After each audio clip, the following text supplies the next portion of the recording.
இசைஞானி இளையராஜாவின் வாழ்க்கை வரலாற்றை வைத்து ஒரு திரைப்படம் உருவாக உள்ளதாக கூறப்பட்டது.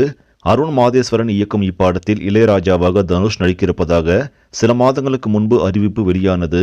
சமீபத்தில்தான் இப்படத்தின் துவக்க விழா நடந்தது. இந்த விழாவில் பாரதி ராஜா, கமல்ஹாசன், வெற்றிமாறன் ஆகியோர் கலந்து கொண்டனர். இப்படத்திற்கு உலகநாயகன் கமல்ஹாசன் தான் திரைக்கதை எழுதப் போகிறார் என சொல்லப்பட்டது. ஆனால் படத்திற்கு திரைக்கதை அமைக்கும் பணியில் இருந்து சில மாதங்களுக்கு முன் கமல்ஹாசன் விலகினார்.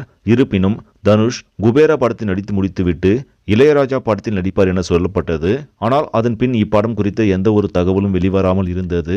இதற்கிடையே தற்பொழுது இளையராஜாவின் படம் குறித்த ஒரு தகவல் வெளியாகி உள்ளது. அதாவது படத்தின் பட்ஜெட் அதிகரித்ததாலும் சில கருத்து வேறுபாடு காரணத்தினாலும் இப்படம் கைவிடப்பட்டுள்ளதாக செய்தி வெளியாகியுள்ளது. ஆனால் இது குறித்து அதிகாரப்பூர்வ தகவல் வெளியாகவில்லை என்பது குறிப்பிடத்தக்கது.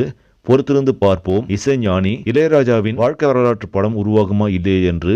இந்த செய்தி உங்களுக்கு பிடிச்சிருந்தா லைக் பண்ணுங்க, ஷேர் பண்ணுங்க. மறக்காம நியூஸ் தமிழ் சேனலை சப்ஸ்கிரைப் பண்ணுங்க. அடுத்த வீடியோவில் சந்திக்கலாம். நன்றி.